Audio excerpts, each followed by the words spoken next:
Hello दोस्तों, स्वागत है आपका इंजीनियर्स पाथ एकेडमी के यूट्यूब चैनल में एक नई वीडियो के साथ। इस वीडियो में हम बात करने वाले हैं झारखंड जेई जो JSS-3 जेई का जो नोटिफिकेशन आया है 2023 का, उसके बारे में बात करने वाले हैं कि उसका एग्जाम पैटर्न कैसा होने वाला है, उसका जो सिलेबस है वो क्या है।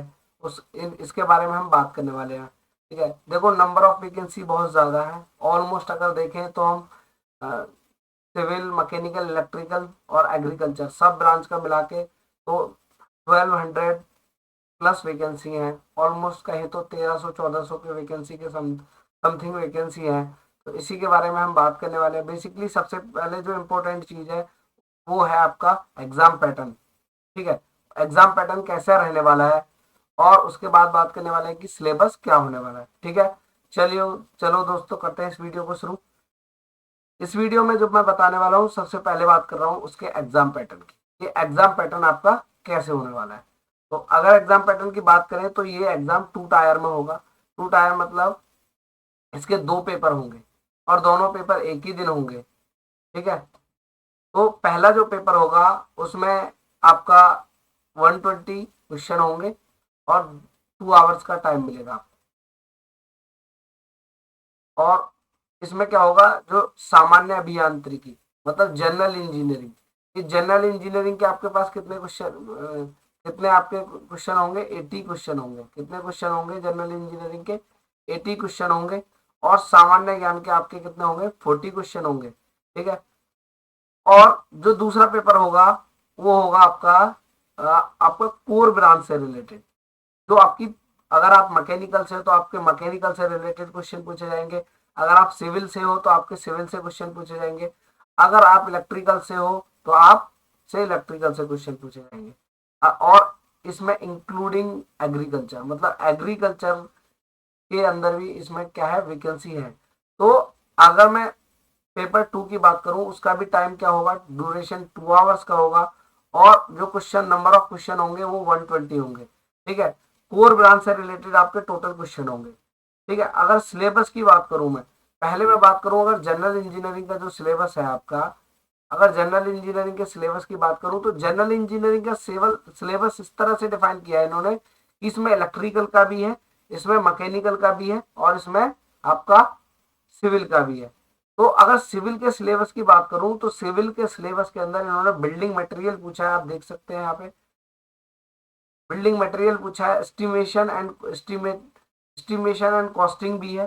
ठीक है, और आपका एस्टिमेशन एंड कॉस्टिंग भी है, सर्वेइंग भी है, सॉइल मैकेनिक्स भी है, हाइड्रोलिक्स भी है, और इरिगेशन इंजीनियरिंग भी है, ट्रांसपोर्टेशन भी है और इन्वायरमेंटल इंजीनियरिंग भी है। और उसके अलावा स्ट्रक्चर एनालिसिस, मतलब स्ट्रक्चर इंजीनियरिंग जो होता है, जिसमें थ्योरी ऑफ स्ट्रक्चर होता है, कंक्रीट टेक्नोलॉजी होता है, आरसीसी होता है, स्टील डिजाइन होता है। तो ये जो डिजाइनिंग वाला पोर्शन है, इसको इसमें पूछा गया है आपका।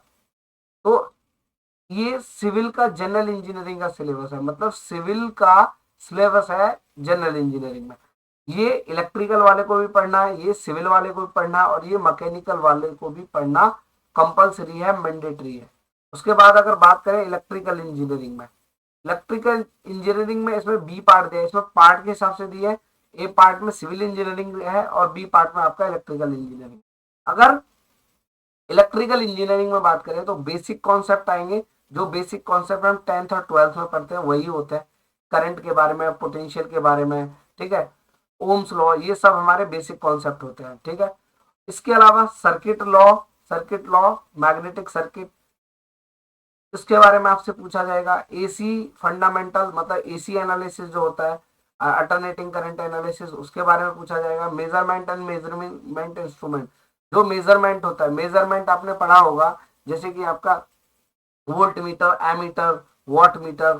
ठीक है, इन सब के बारे में पढ़ना होता है, ये इंस्ट्रूमेंट के बारे में पढ़ना होता है। ठीक है, उसके बाद इलेक्ट्रिक मशीन्स है। इलेक्ट्रिक मशीन्स में बेसिकली आते क्या क्या है आपको पता है? ट्रांसफॉर्मर आते हैं, ठीक है, मोटर आते हैं, सिंक्रोनस मोटर आती है आपकी, आप सिंक्रो डीसी मोटर होती है। ठीक है, एसी मोटर होती है, इस तरह से मोटर होती है, बहुत तरह की, वो काफी टाइप की मोटर होती है, उनको पढ़ते हैं। ठीक है, इलेक्ट्रिक मशीन्स में, और इसमें ट्रांसफार्मर भी होता है।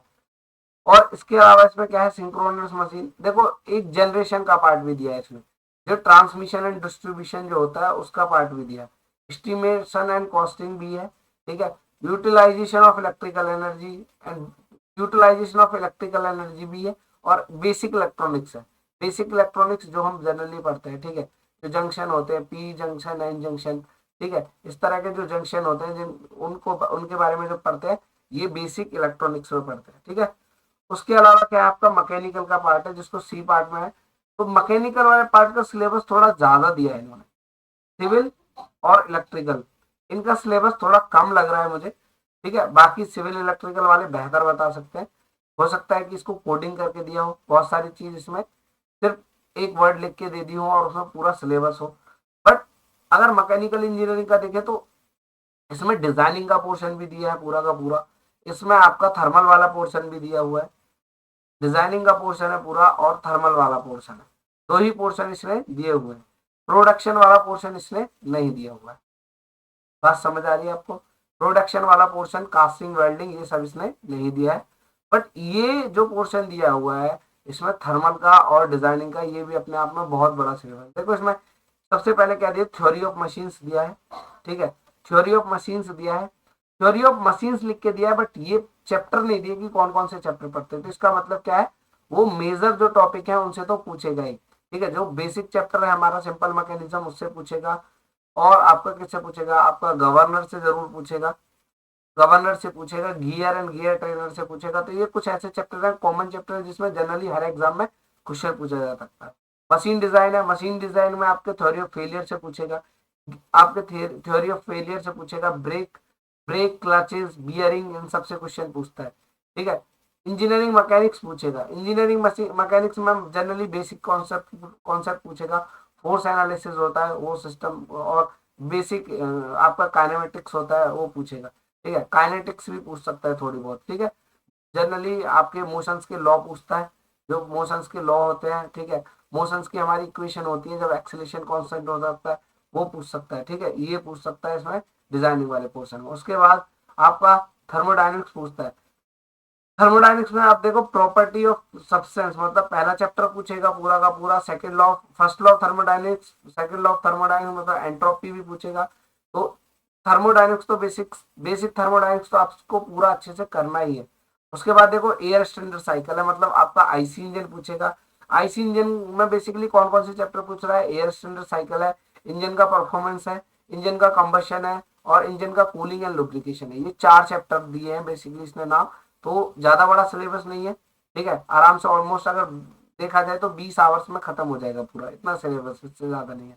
अगर बात करें आगे, पावर प्लांट दिया है जिसमें रैंकाइन साइकिल के बारे में पूछा है, रैंकाइन साइकिल के बारे में पूछा है जिसको मैं आपकी स्टीम टरबाइन या गैस टरबाइन जो होती है उसके बारे में, रैंकाइन साइकिल के बारे में पूछा है, आपके बॉयलर के बारे में पूछा है, जनरली बॉयलर के बारे में पूछा है, जनरली बॉयलर में कौन कौन से बॉयलर होते हैं, क्या क्या उनकी कैपेसिटी होती है, कौन से फायर ट्यूब होते हैं, कौन से वाटर ट्यूब बॉयलर होते हैं, उनकी फिटिंग एंड एसेसरीज, मतलब क्या कुछ एसेसरीज होती हैं उनकी, उनके बारे में पढ़ते हैं, ठीक है, कुछ ऐसी चीज होती है जैसे कि जिनसे हमारी इफिशियंसी बढ़ती है, या कुछ वॉल्व होते हैं तो उनके बारे में पढ़ते हैं, तो ये सब क्या है हमारे परफॉर्मेंस को इंक्रीज करते हैं किसी भी बॉयलर के, तो उनको हम पढ़ते हैं। उसके बाद क्या होता है कि आपका जो रेफ्रिजरेशन है उसका बेसिक के बारे में पूछेगा, रेफ्रिजरेशन साइकिल जो होता है उसके बारे में पूछेगा, प्रिंसिपल ऑफ रेफ्रिजरेशन प्लांट उसके बारे में पूछ सकता है कि कौन से प्रिंसिपल पे वर्क करता है, ठीक है, मतलब बेसिक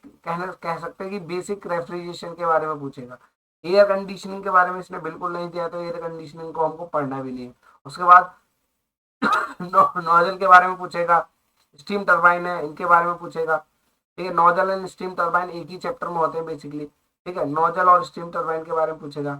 उसके बाद देखो पूरा का पूरा एक फ्लूइड मैकेनिक्स है, यहाँ से स्टार्ट होता है fluid static, measurement of fluid pressure, kinematic, dynamics, ideal fluid, measurement of flow rate of principle, मतलब फ्लूइड डायनेमिक्स के बारे में पूछेगा, मतलब जो उसके मेजरमेंट होते हैं जैसे वेंचूमीटर होता है, पेटेट ट्यूब होता है, ठीक है, इन सब के बारे में पूछेगा। हाइड्रोलिक टरबाइन के बारे में पूछेगा, कैप्लन है, कैप्लन टरबाइन होती है आपकी, पेल्टन टरबाइन होती है, तो इन सब के बारे में पूछ सकता है। और सेंट्रीफ्यूगल पंप के बारे में पूछेगा, बेसिकली इसने रेसिप्रोकेटिंग पंप नहीं दिया है, ओनली सेंट्रीफ्यूगल पंप दिया है।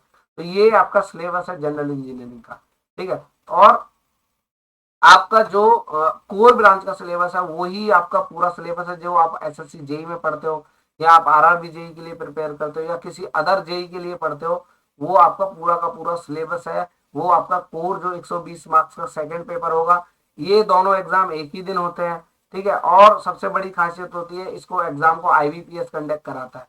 तो आईबीपीएस एक अच्छी एजेंसी है, तो एक अच्छा क्वेश्चन बना के देती है आईबीपीएस। कभी भी ऐसे ही कुछ मैक्सिमम क्वेश्चन ऐसे होते हैं कि वो खुद फॉर्मेशन करते हैं क्वेश्चन का, मतलब ऐसे उठा के नहीं रखते हैं, कहीं से भी किसी बुक में उठा के रख दें। तो इस तरह का क्वेश्चन आईबीपीएस नहीं करता है। जनरली आईबीपीएस अपने हमेशा अपने नए क्वेश्चन फॉर्म करता है, जो आईबीपीएस की एक खासियत रही है, ठीक है। उसके अलावा मैं बात करूं, जो बहुत इंपॉर्टेंट बात जो मैं बताने वाला हूँ वो ये है कि इंजीनियर्स पाथ अकेडमी के यूट्यूब चैनल पे जनरल इंजीनियरिंग का सिलेबस पूरा का पूरा कंप्लीट करा जाएगा एकदम फ्री ऑफ कॉस्ट, कोई चार्जेस नहीं होगा। और ये सिलेबस विद इन एग्जाम, जब तक आपका एग्जाम होगा कंप्लीट कर लिया जाएगा। और इसमें क्या होगा, आपका पूरा थ्योरी कराया जाएगा, मैक्सिमम टू मैक्सिमम जितने क्वेश्चन चांस है पूछने के पूछेगा, सारे क्वेश्चन कराए जाएंगे। और अलग से क्वेश्चन का प्रैक्टिस भी कराया जाएगा। तो जिन लोगों ने अभी तक ये इंजीनियर्स पाथ अकेडमी को ज्वाइन नहीं किया है, तो सभी लोग इसको ज्वाइन कर लें। और जिन लोगों को, जो लोग प्रिपरेशन कर रहे हैं, बाकी लोग जिनको नहीं पता है, तो आप अगर आपके दोस्त हैं या फ्रेंड हैं या आपके जानने वाले हैं, तो आप उनको इसके लिंक को सब्सक्राइब कर दें, सॉरी शेयर कर दें, और प्लीज चैनल को सब्सक्राइब कर दें, वीडियो को लाइक कर दें। क्योंकि ये वीडियो जनरली जो मेरा मोटिव था बनाने का, वो ये था आपको बताना कि हम बहुत जल्दी आपके लिए कोर्स लेके आ रहे हैं जो फ्री होगा और एकदम डेडिकेटेड कोर्स होगा। General engineering, basically general engineering कोई भी कोचिंग नहीं पढ़ाता है, और जो पढ़ाते हैं तो एक मोटी मोटी फीस लेते हैं, ठीक है। उसके अलावा एक और अपडेट है कि हमारा इंजीनियर्स पाथ अकेडमी के नाम से ही गूगल प्ले स्टोर में ऐप है, आप वहां से डाउनलोड कर सकते हो, वहां आपको कंटेंट मिल जाएगा। अभी जनरली हमने कंटेंट डालना स्टार्ट किया है, तो कंटेंट में आपको टेस्ट सीरीज मिलेगा, टेस्ट सीरीज रहेगा, पूरा जनरल इंजीनियरिंग का टेस्ट सीरीज रहेगा। और अदर जो कोर ब्रांच होती है उन सब के टेस्ट सीरीज अवेलेबल होगी उधर।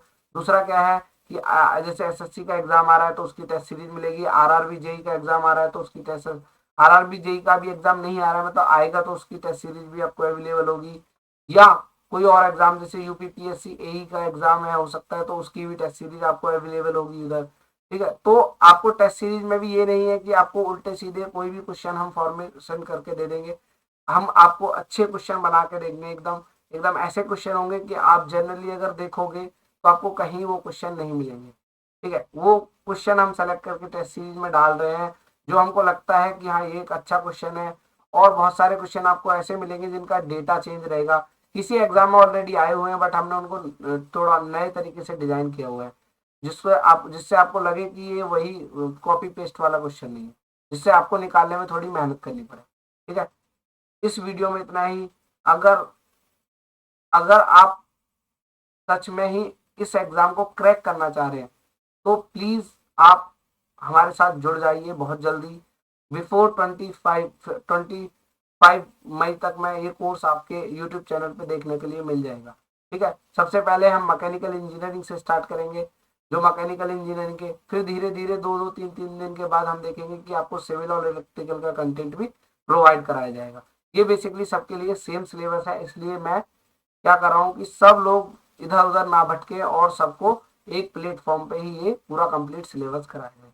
तो प्लीज गाइज वीडियो को लाइक कर दीजिए, चैनल को सब्सक्राइब कर दीजिए, और हाँ, वीडियो को ज्यादा से ज्यादा शेयर कर दीजिए जो बाकी लोगों की हेल्प हो जाए, ठीक है। बहुत जल्दी मिलते हैं एक नई वीडियो में के साथ, तब तक के लिए शुक्रिया।